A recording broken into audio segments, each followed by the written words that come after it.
Predicting top 100 players this season by ESPN.com. Number 13, they say Myles Garrett. New coordinator Jim Schwartz revamping the Browns defense has already said he'll be bringing a minimum of 5 pass rushers on every down. That could create more playmaking opportunities for Garrett, who's had to face the highest double team rate, over 25%, any edge rusher the past 3 seasons. 26, Nick Chubb. Browns revamping their offense around Deshaun Watson, going from tight end heavy schemes more wide open. That could create even more running lanes for Nick Chubb, who averaged a whopping 6.1 yards per carry out of 3 receivers set last season, second best in the NFL.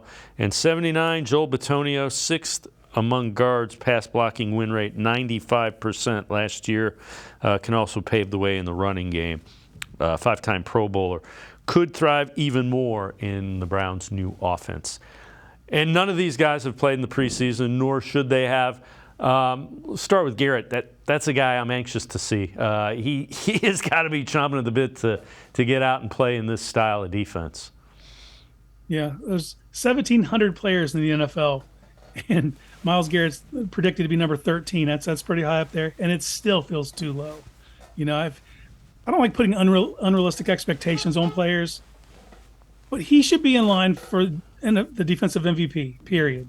You're looking at a player who can get, I would say, 18 sacks to 20 sacks. I think that's where my expectations are. I'm sure his are much higher, but like just given what we've seen already with the additions, which are night and day from last year, what they've been able to do to that defensive front with, just even without Myles playing, just to see what they're able to do when you add a player like Myles, man, the sky's the limit for him this year. You look at Nick Chubb, I agree. I think he's going to have he may get fewer carries and have more yards. Yeah, think about what he's been able to do with the odds stacked against him. Just all the personnel, the ability teams have had to just stack the box. They're not going to have that now. They might have it at times and in pockets, but as this offense starts to open up and they start to see success through the air, they're going to have to lighten that box up. And for a player like Nick Chubb, who's already been historically excellent per carry, that's only going to go up.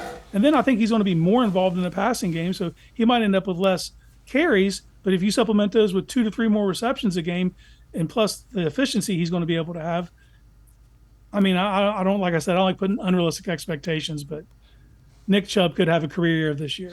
Yeah, I am very anxious to see him in a more opened offense. And Joel Bitonio is a guy that doesn't get a lot. By and large, the interior guys, the centers and guards, don't get a lot of notoriety. Joel Bitonio deserves what notoriety he gets. It's so hard to get love if you're an offensive guard. There's no metric you can point to. You don't have a sack total. You don't have touchdowns scored. You don't have the things that on the outside you look at. But there's the consistency he's had has got him the success that he has now, and is garnering all the attention that he's getting.